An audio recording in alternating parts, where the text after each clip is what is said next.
నమస్తే దోస్తులు. అందరూ మంచిగున్నారా? మొత్తానికైతే కొండ మీదకైతే వచ్చేసాము.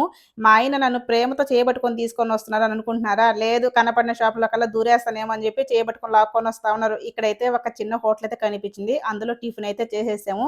తర్వాత మనమైతే గమ్మున వస్తామా? ఇక్కడ ఏదో ఒక షాపులో దూరి ఏదో ఒకటి కొనాలి కదా! నేనైతే పెద్దగా ఏం తీసుకోలేదు. నాకేమంత మంచిగా అనిపియలేదు.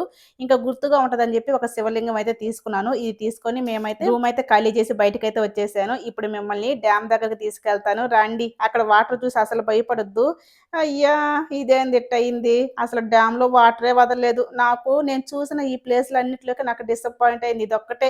అసలు వాటర్ వస్తుంటే ఎంత బాగుంటాయో కదా! నేను ఎప్పటినుంచో ఇది చూడాలని ఎదురు చూసాను. కానీ ఆశ నిరాశ అయిపోయింది. సరేలెండి మొత్తానికి ఏదో ఒకటి చూసేసాను. మొత్తానికి నిద్ర కూడా వచ్చేసింది. ఇవన్నీ చూసేసి ఇంక మేమైతే ఇంటికైతే స్టార్ట్ అయిపోయినాము. మధ్యలో ఈ చెక్క కనిపించింది. ఇది తింటే అసలు టేస్ట్ బాలేదు. ఇంక మధ్యలో ఒక హోటల్ కనిపిస్తే భోజనం చేసేసి ఇంటికొచ్చేసరికి నైట్ 6. ఇది మా శ్రీశైలం జర్నీ. నచ్చితే ఒక చిన్న లైక్ చేయండి. Thank you for watching. By.